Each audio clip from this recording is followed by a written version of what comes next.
That's fun for you guys, right? Yeah. We're funny. We're not.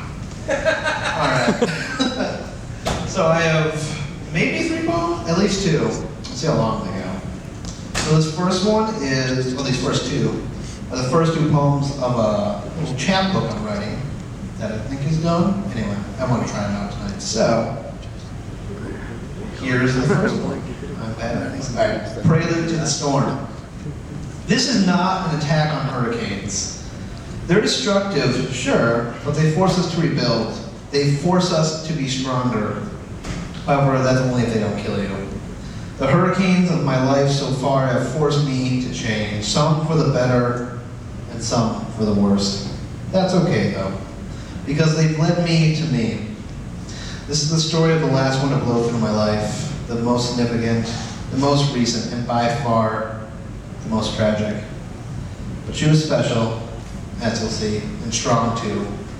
But she was in pain when we first met. I didn't know how badly she was suffering. She hid it well, and she hid it often. And towards the end, it's the pain that drove her. Here's something about hurricanes. They belong to no one. But if you're ever lucky enough to be in the company of one, try to enjoy it, no matter how painful or chaotic things end up becoming.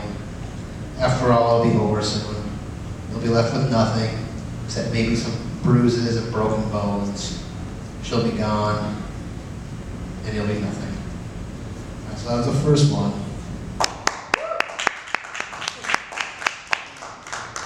Thank you guys. And this is the actual first one of the chat book. Evacuate, in parentheses, am I scared? She was lying next to me, naked and beautiful, her black hair cut short, a ring in her lovely nose, and a smile which shall forever be nestled in my soul. A lock of hair falls out of place, and gently and awkwardly I move it back. She tells me she changes her hair color often, red to black, black to pink, pink to blonde, blonde to black, black back to blonde. But it doesn't matter because she looks gorgeous no matter what. She laughs at me because I can't help but look at her, upon her, as other people look at sunsets and other beautiful shit, complete awe and amazement. That's just her, that's just the way she is. I want to tell her how much I like her, how much I enjoy being near her, but whenever I started to come down awkward laughing and idiotic smiling. She asked me while I was staring into her intoxicating green eyes if I was scared of her. Yes, I said, noticing now just how deeply this woman has captured my attention, undivided and complete. She makes it quite clear that I'm not the only man that desires her. There's many, though I suspect they desire her body rather than her heart. Certainly my own jealousy is talking. It tends to do that. But she is worth every terrible second of jealousy. Now here I am, just a collection of awkward emotions. Meanwhile, she's an enigma with green eyes to me and to everyone she meets. So am I scared? Absolutely. Not understanding something is terrifying, like hurricanes and black holes. Because what am I to her? A drop of rain, some lonely comet. Maybe I'm New Orleans, and she's Katrina. Maybe she'll ruin me. Maybe she won't. So am I scared? Absolutely. And I love it. All right, thank you guys. 3 minutes and 50 seconds, sir. 1 minute and 50 seconds? 3 minutes, 50 Oh. You seconds. can do it. Fucking plenty of time. All right.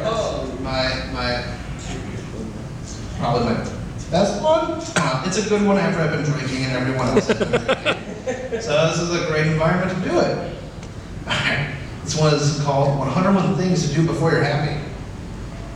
Listen to the Smiths. Read Vonnegut. Drink cheap wine. Think about your old town, about how shitty it was, and the people you hated, and the people you loved, and the people you wanted to fuck, and the people you couldn't fuck. Accept it all, but then move on. It's hard, but you have to. I mean, I haven't. Watch Lost in Translation, buy a ticket to Japan, get drunk on tiny bottles of booze, pretend you're a giant. You are a giant. Text anyone, text someone, you're lonely, you're drunk, you're nostalgic. Be in love with everyone you meet, unless they're an asshole. But you're an asshole too, so it's alright. Your dog doesn't love you anymore, but your cat does. Her name is Schrodinger, so it's fine. Your grandma had cancer. Cancer is scary fucking shit. Be afraid. Remember that person you wanted to be when you were younger. You're not that person anymore. How does that make you feel? Like shit? Drive to Taco Bell at 1 a.m. with the windows down, blaring Born to Run. Feel alive for a few minutes. Think about death. Think about God. Think about Santa Claus. Remember how devastated you were when you found out it was your parents the whole time? It'll make your kid feel that same way. How does it make you feel? Devastated. All work and no play will lead to trying to kill Shelley Duvall. Tom Waits is a god.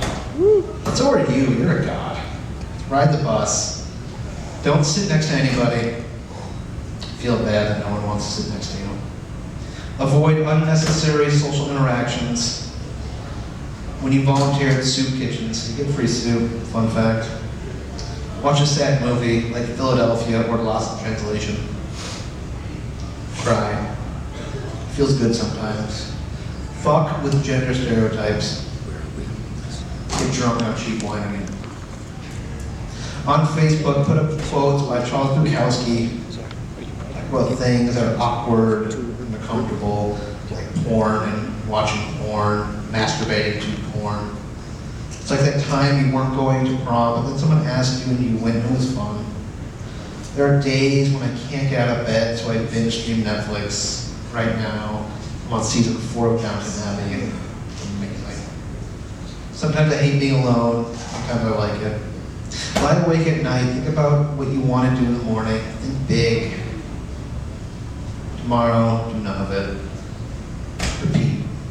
Notice how young Scarlett Johansson looks in Lost in Translation. I wouldn't jerk off to her though, she's too beautiful. I like jerking off to a fucking sunset. I really love that line. Yeah, I mean, I don't care if you didn't like it, I love it. Anyway. I have a lot of things I want to say to a lot of different people, but I won't. Fear is a bastard. Walk instead of drive. Driving is too easy. Emotions are tricky. And walking through leaves is the funnest thing I've done in months. Do you hate that you have to do things and be places? Most of the time I do. Being trapped is preferable to being dead, I guess. Alright, thanks a lot guys, it was great.